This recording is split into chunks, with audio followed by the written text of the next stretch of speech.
नमस्कार, सत श्री अकाल, आदाब। आप सभी का स्वागत है आज की इस वीडियो लेक्चर्स में। और आज स्पेक्ट्रा की एक इम्पोर्टेंट सीरीज पर हम डिस्कशन करेंगे।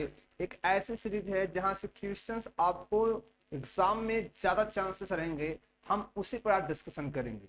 तो आखिर ये क्या सीरीज है, इस क्या कहती है? तो जो आपको बताया जा रहा है यहाँ पे, selection rule for different spectra. Selection rule for different spectra ये क्या होता है? ये सिलेक्शन रूल एक ऐसा टर्म होता है जो डिसाइड करता है कि कौन सा ट्रांजिशन अलाउड है और कौन सा फॉरबिडन है। जो सिलेक्शन रूल को फॉलो करेगा वह अलाउड होगा और जो सिलेक्शन रूल को फॉलो नहीं करेगा वह फॉरबिडन होगा। बस इसी का हम बात करेंगे। तो यहाँ पर लिखा गया selection rule for different spectra. जो सबसे पहला हमारा स्पेक्ट्रा है वह इलेक्ट्रॉनिक स्पेक्ट्रा है, जो विजिबल और अल्ट्रावायलेट रेंज पर काम करता है। अब यहाँ पे प्रश्न हुआ कि हम कैसे डिसाइड करेंगे कौन सा, अगर delta S spin change value 0 करा रही है तो वह स्पिन सिलेक्शन रूल अलाउड होगा। वह क्या हो जाएगा? अलाउड होगा। यहाँ पर अलाउड की हम बात कर रहे हैं, ये अलाउड होगा। और जब delta L change azimuthal quantum number की वैल्यू क्या होगी? प्लस प्लस माइनस 1 होगी, तो ये क्या होगा? लाइपोटे सिलेक्शन रूल होगा। और जो कि क्या होगा? अलाउड होगा। ये बात आप समझ पा रहे हैं? अलाउड की हम केवल बात कर रहे हैं, कौन सा अलाउड होता है। अगर ये फॉलो नहीं करेगा फॉरबिडन होगा, तो ट्रांजिशन।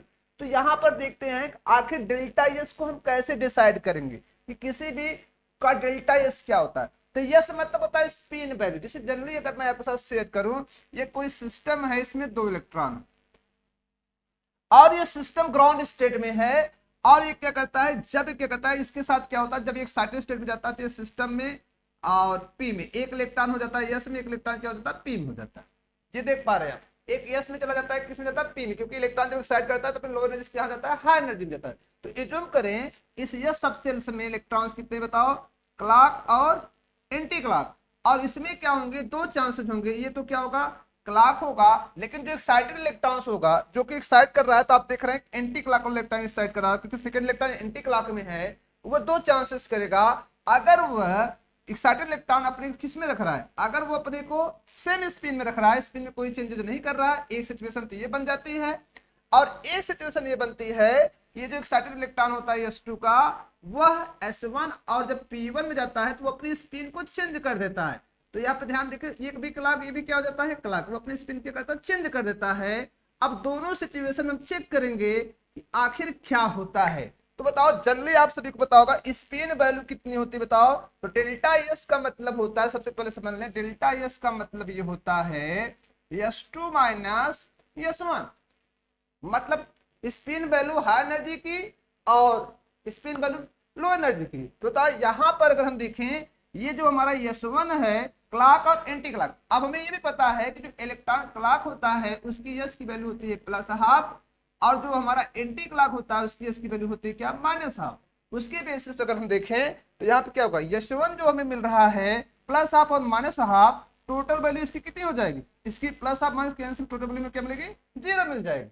क्या मिल जाएगी, 0 मिल जाएगी। सिमिलरली ये भी क्या है बताओ, प्लस हाफ, ये क्या है, माइनस हाफ। तो S2 की वैल्यू भी हमें टोटल कितनी मिल जाएगी बताओ, S2 की वैल्यू हमें क्या मिल जाएगी, 0 मिल जाएगी। बताओ, इसका मतलब इसमें जो आपका होगा S2 माइनस S1 वो कितना हो जाएगा, 0। 0 माइनस 0 मतलब 0 हो जाएगा। ये बात अगर नहीं समझ पा रहे तो आप समझ लें कि जो S1 है, ये S1 टोटल स्पिन वैल्यू है, प्लस हाफ और माइनस हाफ की देखी जा रही है। तो इसमें 2 वैल्यू बन रही है, प्लस हाफ और माइनस हाफ। यहाँ पर आपका 0 हुआ। इसका मतलब ये क्या है, स्पिन सिलेक्शन रूल को अलाउ कर रहा है। ये आपका स्पिन सिलेक्शन रूल को अलाउ कर रहा है। नाउ नेक्स्ट देखते हैं, इसमें S1 तो हमें पता है कितना मिलेगा, प्लस हाफ माइनस हाफ का मतलब क्या, 0 होगा। और जो S2 होगा ये प्लस हाफ और ये भी क्या है, प्लस हाफ, इक्वल टू कितना हो जाएगा, 1। और जब डेल्टा एस हम लिखेंगे तो क्या लिखेंगे, 1 माइनस 0 दैट इज क्या होगा, 1 होगा। जो कि क्या होगा, ये तो हो गया स्पिन अलाउड, क्या हो गया, स्पिन अलाउड। लेकिन ये क्या हो गया, फॉरबिडन। जो फॉरबिडन होता है वो गलत माना जाता है। मिस जो अलाउड होता है वो इंटेंस कलर का होता है, जो फॉरबिडन होता है वो लेस इंटेंस कलर होता है, लोअर एनर्जी काम करता है। तो ये रहा। अब देखते हैं लाइपोटे सिलेक्शन रूल क्या शो करता है। तो लाइपोटे साहब को भी देख लेते हैं। लाइपोटे का मतलब होता है डेल्टा एल की वैल्यू 0। जैसे एज्यूम करो कोई भी ट्रांजिशन यस और पी के बीच हो रहा है, कोई भी ट्रांजिशन पी और किसके बीच हो रहा है, यस के बीच हो रहा है। और एक ट्रांजिशन आपको किसके बीच हो रहा है, यस और यस के बीच हो रहा है। और एक किसके बीच हो रहा है, पी और पी के बीच हो रहा है। तो यहाँ पर देखें, इसको हम कह सकते हैं, क्योंकि हमने जनरली पढ़ा होगा जो यल वैल्यू होती है 0 1 2 3 होती है। यस के लिए 0, पी होती है 1 और डी के लिए 2 होती है, एफ के लिए 3 होती है। तो बताओ यहाँ पे क्या होगा, ये L1 जो हमारा है वो कितना है, 0 है, और जो L2 है कितना है, 1 है। तो बताओ इस केस पे जो डेल्टा एल हमें मिलेगा, बोलो क्या होगा, L2 minus L1 that is +1 मिल रहा है। बोलो इसका मतलब ये अलाउड है, ये अलाउड है कि नहीं, बताओ अलाउड है। सिमिलरली ये क्या है, L1 कितना होगा बताओ, 1 होगा, और जो हमारा L2 होगा वो क्या होगा, 0 होगा। तो बताओ यहाँ पे जो डेल्टा एल मिलेगा वो डेल्टा एल में क्या होगा, L2 माइनस L1, 0 माइनस 1, जिसकी वैल्यू में क्या मिल जाएगी, -1। मतलब ये अलाउड है, क्या है बताओ, अलाउड है। लेकिन यहां पर अगर देखें, ये L1 और ये क्या है, L2, ये भी 0 और ये भी क्या है, 0। बताओ यहाँ पे डेल्टा एल की वैल्यू क्या आ जाएगी, 0 आ जाएगी। सिमिलरली ये L1 कितना है, 1 है, L2 कितना है, 1 है, यहाँ पर डेल्टा एल क्या आ जाएगा, 0 आ जाएगा।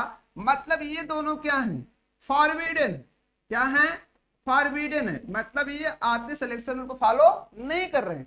जो अलाउड होते हैं सिलेक्शन रूल को फॉलो करते हैं, अदरवाइज सिलेक्शन रूल फॉलो नहीं करते। यहां पर ये रहा, ये हमारा रहा इस जो इलेक्ट्रॉनिक स्पेक्ट्रा। इलेक्ट्रॉनिक स्पेक्ट्रा को हम दो प्रकार डिसाइड करेंगे, स्पिन सिलेक्शन रूल से और लैपोर्टा सिलेक्शन रूल करेंगे। तो ये रहा हमारा इलेक्ट्रॉनिक स्पेक्ट्रा। नाउ नेक्स्ट देखते हैं, नेक्स्ट क्या है, रोटेशनल स्पेक्ट्रा। रोटेशनल स्पेक्ट्रा में जो होता है रोटेशनल क्वांटम नंबर, जो आपका क्या होता है, रोटेशनल क्वांटम नंबर, जिसको जे से दिखाते हैं, रोटेशनल क्वांटम नंबर जिसको किसे दिखाते हैं, जे से दिखाते हैं, जिसकी वैल्यू क्या होती है, डेल्टा जे इक्वल टू +-1। अगर ये +-1 इंडिकेट कर रहा है तो वह क्या है, वह अलाउड है, वह रोटेशनल स्पेक्ट्रा क्या है, अलाउड है।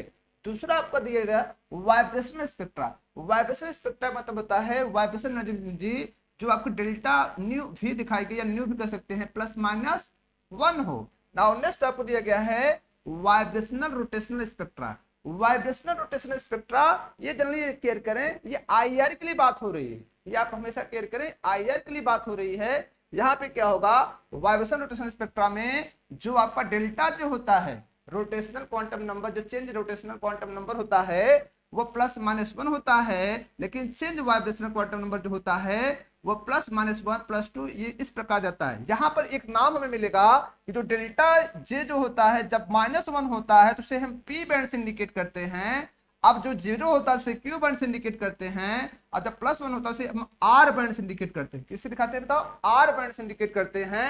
ये रोटेशनल स्पेक्ट्रा वाइब्रेशनल स्पेक्ट्रा का क्या हुआ, इलेक्ट्रॉनिक ट्रांजिशन सिलेक्शन रूल हम कह सकते हैं, ये सिलेक्शन रूल हुआ। नाउ नेक्स्ट देखते हैं, नेक्स्ट क्या कर रहा है, रमन स्पेक्ट्रा। रमन स्पेक्ट्रा में भी आप देख रहे हैं कि रमन स्पेक्ट्रा में जो रोटेशनल क्वांटम नंबर है, चेंज रोटेशनल क्वांटम नंबर, वो +-2 होता है। बस ये ध्यान रखें, वहां पर हम किसके लिए पढ़ रहे थे, रोटेशनल स्पेक्ट्रा आईआर के लिए पढ़ रहे थे, यहाँ पे किसके लिए पढ़ रहे हैं, रमन के लिए पढ़ रहे हैं। कितना होता है, +-2 होता है।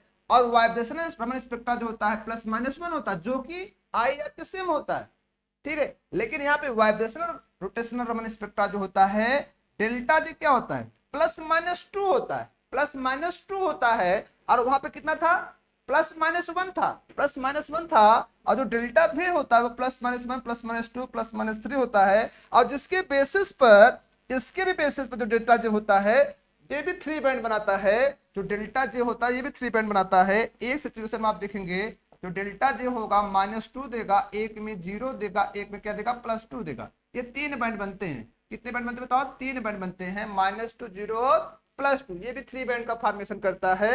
अब आइए हम नेक्स्ट तरफ आते हैं, नेक्स्ट स्पेक्ट्रा। जो नेक्स्ट स्पेक्ट्रा हमारा है ये नमार है, न्यूक्लियर मैग्नेटिक रेजोनेंस है। तो न्यूक्लियर मैग्नेटिक रेजोनेंस में डेल्टा एम आई की वैल्यू कितनी थी, +-1। अब आप कहेंगे कि डेल्टा एम आई का मतलब क्या होता है, चेंज, यहाँ पर लिखेगा change nuclear spin quantum number. ये क्या है, change nuclear spin quantum number, जिसको किससे दिखाते हैं, एम आई से दिखाते हैं। इसकी वैल्यू कितनी होनी चाहिए, +-1। अगर +-1 आ रहा है तो वह सिलेक्शन रूल क्या है, अलाउड है। अब नेक्स्ट आता है ESIR। ESIR का मतलब होता है electron spin resonance. Electron spin resonance में एक वैल्यू आती है डेल्टा एम, जिसको क्या बोलते हैं, change electron spin quantum number.